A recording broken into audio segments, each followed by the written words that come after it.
Welcome to the Microdosing for Healing podcast. I'm your host, Casey Garrett, and together we'll be discovering and learning from inspiring voices of healers, medicine keepers, and visionaries. Every episode, we'll explore the world of health, vibrant wellness, and natural medicine for a new era of human society. Welcome to today's episode.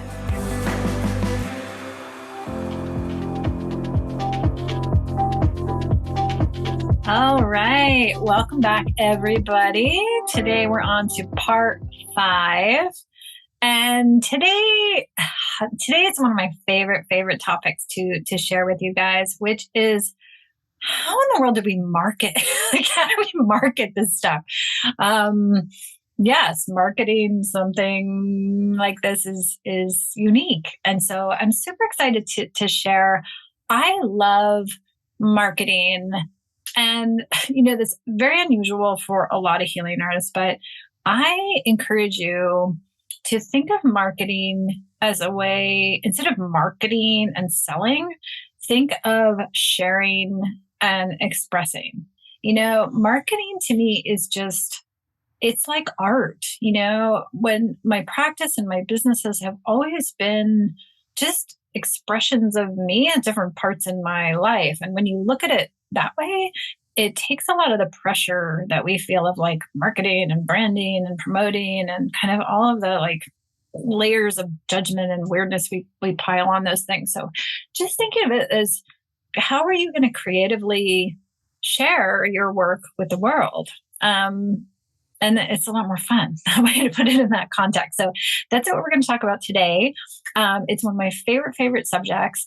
I love sharing about medicine practice. I love sharing about health and healing and wellness. I love sharing and have spent years and years of my life promoting many different healing artists and modalities. And so it's something that's super close to my heart. I'm passionate about it. And I love, coming up with new ideas of how to do it. So marketing your microdosing practice, again, whether you are new to the healing art space or whether you've been at this for many years, again, it's super great to ground into who you are. If you haven't done so already, this is a perfect time to dive into getting to know yourself at a deeper level. There's so many fascinating modalities out there, from the Enneagram to the Myers-Briggs to different personality tests to astrology to human design. I've studied with many different things, and I never stop. And it's so illuminating how the more you learn about your unique nature and personality, it really is helpful in terms of crafting your marketing and your practice and how you operate your practice, how you present your practice. The more aligned you are with your own unique alignment, it's just beautiful to watch. It shifts from this like trying and pushing and forcing and must do to this very effortless way of being and expressing your work in the world. There is not a single day that I wake up and go, oh, I've got to post something today, or, oh, I've got to send an email today. I'm always really excited to share. And I think no matter how you market and express yourself, if you're coming from something you're really jazzed about and sharing, and you're aligned with how you're sharing it, it's going to be so much easier and so much fun. So don't be afraid. Start with you, get to know yourself. And then we'll take it from there. So the first step with knowing how to market is, with microdosing, and because of the various legality and still a lot of stigma out there, where you put your marketing messages is still really relevant. One of the great hypocrisies that I will freely share is, it's ironic that, the big tech companies and a lot of the big social media companies really go out of their way to shadow ban and, delete the accounts and freeze the accounts and block the accounts of many people in the alternative wellness fields. And I don't even mean just people working with psychedelics. I mean people, doctors who talk about vitamin C or herbalists or other alternative healers are getting limited and blocked all the time on the major social media platforms. And we could go down the rabbit hole about why that is. It's money, of course, and lobbying by various factions who are competitors to nature. Nature. Oh, yes. But, back to our greater point of marketing and how we can market. The irony to me has been we're limited, and we need to be mindful of how we market on social media and different technology platforms, because we can be at risk. We can be banned. Our accounts can get shut down all the time. This happens all the time. And at the same time, I personally work with many of the senior executive teams at these tech companies, which is quite ironic. And some of the people, the chairmen of the board and the board of directors, are also at the same time they're banning people working with medicines and alternative healers and herbalists online. They're simultaneously the major investors in some of these psychedelic pharmaceutical companies coming out. So just a little bit of hypocrisy going on there. But, while we can be amused by it, we also have to be mindful of it to structure our practices in the way we market in such a way that keeps us safe, literally safe, in terms of legality and safety, and also just safe in terms of our business sustainability. You don't want to, if you're going to focus your career on medicines and microdose coaching, you don't want to put your whole marketing platform on Instagram. Like, that's not a good idea, because Instagram has proven itself to be a very unstable platform, unsupportive of alternative health things. It constantly is shutting down accounts of colleagues of mine, often very unnecessarily, who are just kind of allied in the space. They're not even doing medicine work. They're just kind of speaking to it, or journalists in the space. So that's very, very real. So when it comes to marketing microdosing, it's totally fine. And if you know me, I'm very, very prolific sharer on social media. I use all the platforms. I use LinkedIn, I use Instagram, I use Facebook. But also it's fine to do that in a mindful way, but balance your practice and where you're marketing with more sustainable means and methods that you have under your direct control. So, for example, always keep in mind, what if Facebook takes my account down? What if Instagram blocks me and I can't get anything back up again? Same for any of those third-party platform advertising, marketing there. You always need to keep in mind they own that content, not you. So it's such a shame if you've spent 5 years building a gazillion followers on Instagram and overnight that can all go away. Don't do that. Don't do that.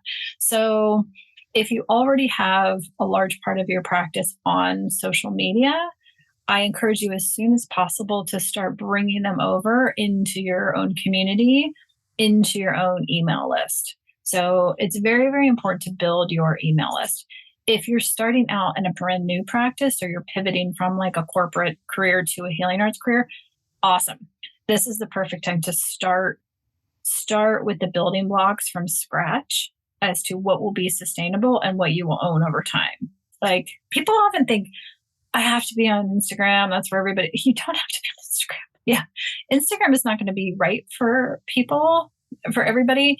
And I think going forward in the years, I'm recording this, but I think from here on, the more we find out the lack of privacy we've had, the degree of like how compromised those platforms are, I do think the sooner the better.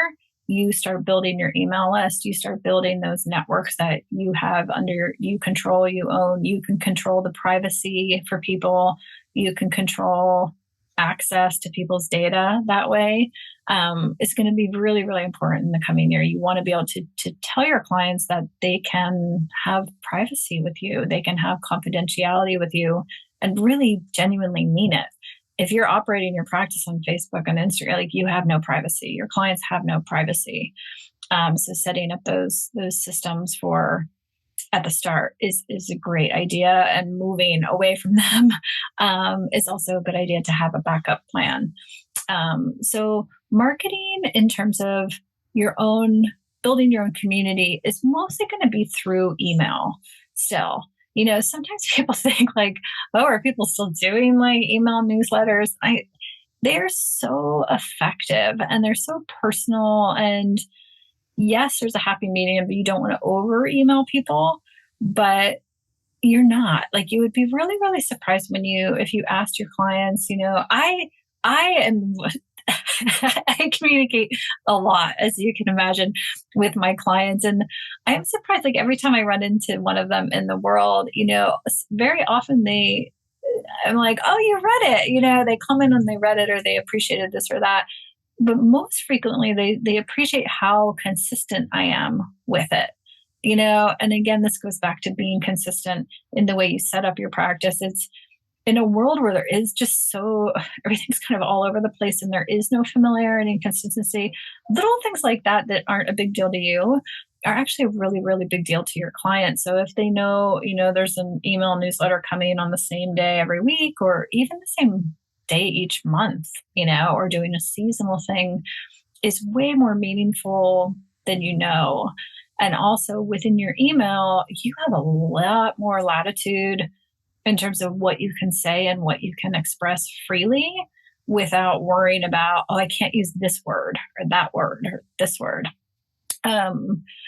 Also, something to keep in mind, not just the social media platforms, but increasingly even the other allied platforms that we use to operate our practices. So I'm talking about like the Eventbrites or the ticketing sites and things like that, payment processing sites, all of them too, as microdosing gets more and more and more popular and mainstreamed, they are clamping down, again, just like social media, on limiting, blocking, freezing accounts. So if you are marketing through third-party platform channels, again, be really, really careful, mindful, do not leave money in accounts, on their platform for any length of time.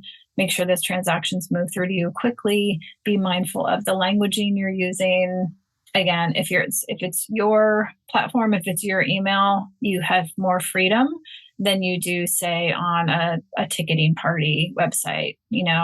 In addition to all the social media banning that's going on, I'm increasingly hearing people banned from like Eventbrite or taken off of these ticketing sites just because they use certain words. And so, think through how you phrase things and how you call things. Like a very, very common word people use to frame what they do is integration therapist. There are none of the triggering keywords in integration therapist, and people who know, typically. So yes, mindful of social media, building your email marketing. Word of mouth still is always, when it comes to these relationships and these modalities, as microdosing is, as medicine work is, they're very intimate and they require a lot of trust. It's not like going to a PT for frozen shoulder, right? There's varying ranges of your rapport with your clients and the depth and the level of trust and intimacy and vulnerability needed. So with medicine work, it's high. It's among the highest in terms of all of the healing arts, that you create safety, that you instill a sense and familiarity with, presence and holding safe, sacred space in your marketing. So the more you come across as steady, trustworthy, calm, inviting, allowing, and not aggressive, and pushy and breathless. Um, think about how you're marketing not only the message and the languaging that you're using, but how is it going to make your clients feel? You know, we want our clients to regulate their nervous system, soothe their nervous system. So, in all the ways we market and share and express ourselves, should take that into account. How is this going to make someone feel? Is this going to feel calm and soothing and regulating to someone's nervous system and spirit, right? So those are some important factors with marketing. Safety, we want to always keep in mind as things evolve. I think being aware of our languaging and phrasing, like on our website, is very, very important. I am among the boldest in the field, less so now, but like when I first launched my platform, people thought I was crazy. Like people people were like, "You are so public about what you're doing. You're so public. Don't you worry. And no, I didn't. Part of it is assessing. The more you know yourself and the more you come across, you can know how and where and how far you can go. And I think it was important to me to be bold and to just say the thing. My platform is called Microdosing for Healing. I'm not trying to hide anything. I can do that because I'm so freaking normal. Like, I'm so normal. I'm so accessible. I can groove with just about any population or demographic, like any age, any background. I can talk to Burning Man people. I can talk to elderly people. I can talk to soccer moms. I can talk to religious groups. And I feel like because I'm so accessible and approachable and normal, it's my duty in a way. I feel responsible to speak about nature in a way that is respectful, that is protective, but it's also fearless, and plain speaking. And I really believe people are ready for it. I believe the world is ready for it, and someone's got to go first, someone's got to go first. And so where microdosing is now, particularly in the popular media and in terms of marketing and expression and talking about this thing, is it reminds me of like yoga in the 70s or massage therapy in the 80s, like where it was, you kind of knew what it was, you'd heard the term, but it's still kind of weird. Like, it's still fringy and it's not for everybody. And it's just kind of the few weirdos doing it. It's kind of like the new age people and the hippies, or, these people doing it. And now, like, we see with yoga and massage therapy, it's like, it's everywhere now. Like, it's everywhere. And it's inconceivable if you looked at like the culture in the 70s and the 80s, fast forward just a few decades, and it's like there's a yoga studio literally in every town all over the place. And massage therapy is just ubiquitous. I mean, we have franchises doing massage therapy all over the world now. So think of microdosing like that. Like, that's where we're going. But you all are just kind of like the first weirdos, right? The first weirdos doing it. And so someone's got to be that, first wave of people doing the new thing that will become very, very mainstream later. With that comes powerful amount of responsibility, I feel, to be accessible, to bring it to the message as many people as possible, to do it in a really thoughtful way that, it sounds crazy, but like, I want nature to be proud of me. I want spirit to be proud of the way we're carrying these medicines. We live in such a disposable consumer society that it's unusual, for people to value, and really cherish the planet and nature. So I think we have that responsibility to do that. And that is why I'm so bold, I'm so bold about this from the start. And for better or for worse, it's a gift of, being just normal, that allows me to not necessarily draw the wrong kind of attention because I'm wearing, a spiritual costume or wearing feathers or trying to attract attention around my spirituality. I'm just presenting them um, as a normal person and a normal citizen because that's who this medicine is for. It's for everybody. So those are my best tips and cautions in terms of marketing, messaging, branding. What else would fall under this category?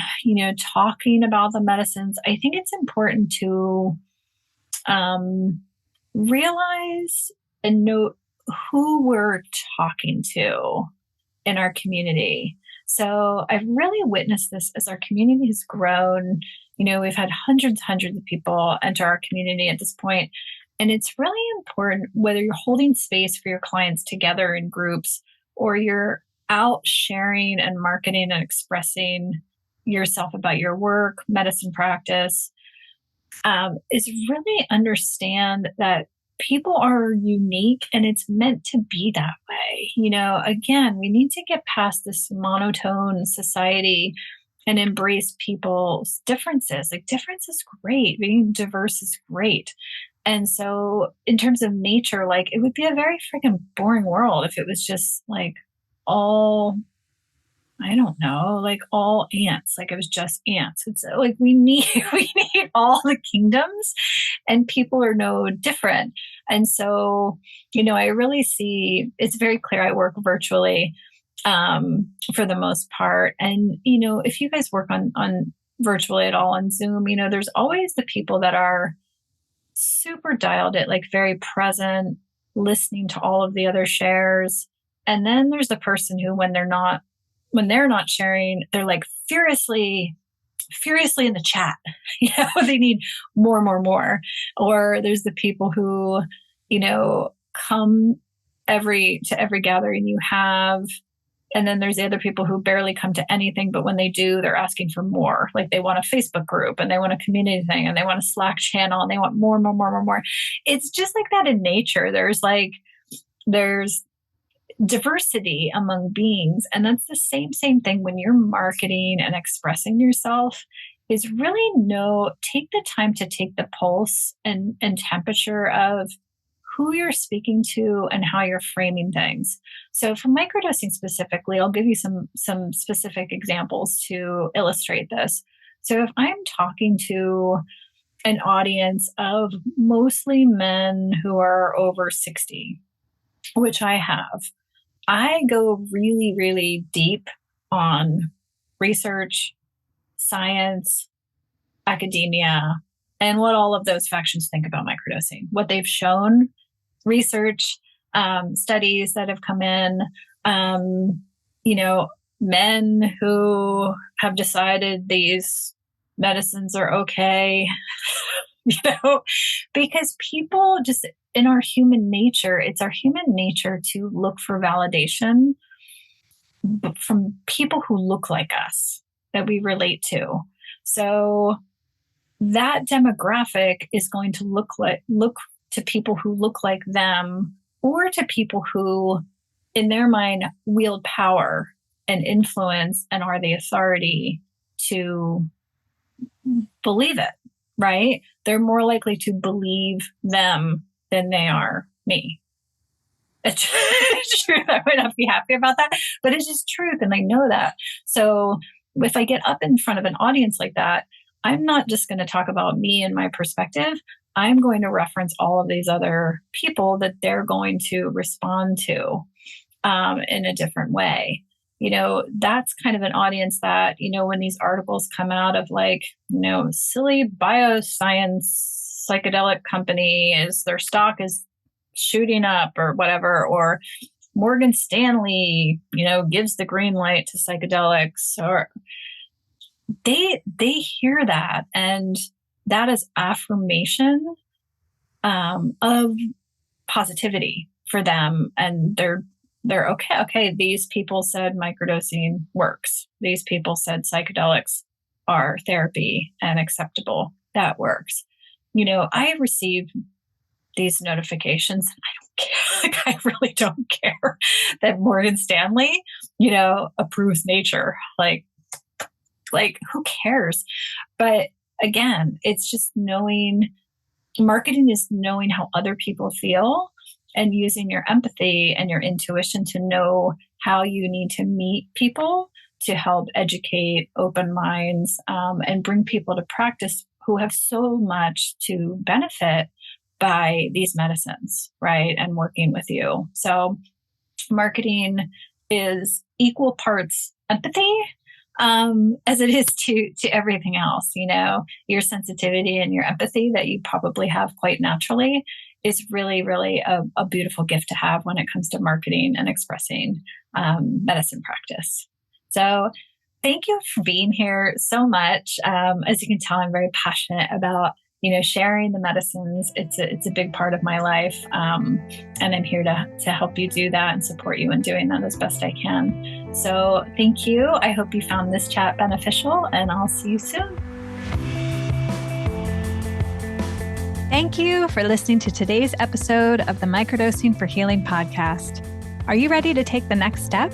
Please visit us at microdosingforhealing.com to access our free Microdosing 101 workshop. In it, you'll learn more about our diverse community, our supportive group programs, and discover if earth medicine practice might be right for you. See you in the next episode.